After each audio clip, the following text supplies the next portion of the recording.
what is fraction. So, when 2 is divided by 3, then it is called a fraction. When a number above the line, this is what they call the numerator. When a number below the line, this is what we call the denominator. When n is less than denominator,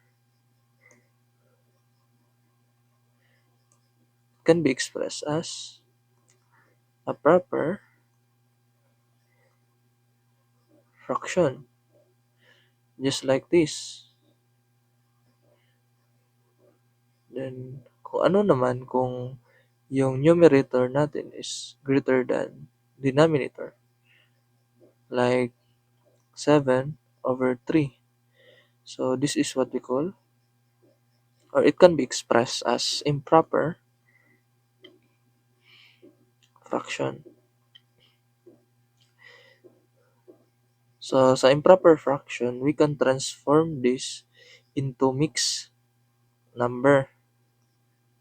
So, pag sinabi nating mixed number, it is the combination of integers and the proper fraction. Just like this. So, from 3, 7/3, so 2, 6, 1. So, magiging, yung 7/3 magiging 2 and 1/3. So, ito yung mixed number. So, bali, yung integer dito is yung 2. Tsaka yung proper fraction is itong 1/3 kasi yung numerator dito is less than sa denominator. So, that's it. So, let's try to answer the problem. So, simplify 1/3 plus 2/7. So, so para mas madali, multiply lang natin tong denominator at saka pag nakuha na natin yung denominator nila, bali 7 times 3 is equals to 21. Then the next is cross multiply lang natin to. Tsaka ito. Then copy the operation. So bali 1 times 7 equals to 7 plus yung operation niya. Then 2 times 3 equals to 6. So 7 plus 6 equals to 13/21. So this is the final answer. And this is what we call since n, the numerator is less than denominator. So it can be expressed as proper fraction. So let's proceed sa number 2. No? Find the value of 3 and 2/3 minus 2 and 1/6. So since this is mixed number, so we will transform this into improper fraction. So bali, yung integer natin is multiply natin sa denominator at saka pagkatapos nun, i-add natin sa numerator. The same lang dito. Times, tsaka add. Then, the result is 3 times 3 equals to 9 plus 2, 11. 11/3. Then, minus, copy the operation. 6 times 2, 12 plus 1, 13/6. Then, the same process. 6 times 3 equals to 18. Then, cross multiply.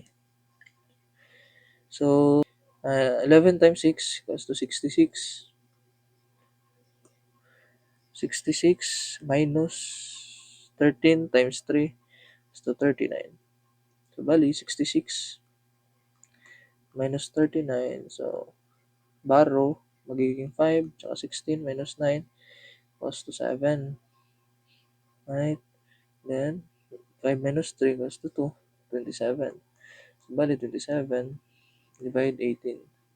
So, magiging can be divisible by 3.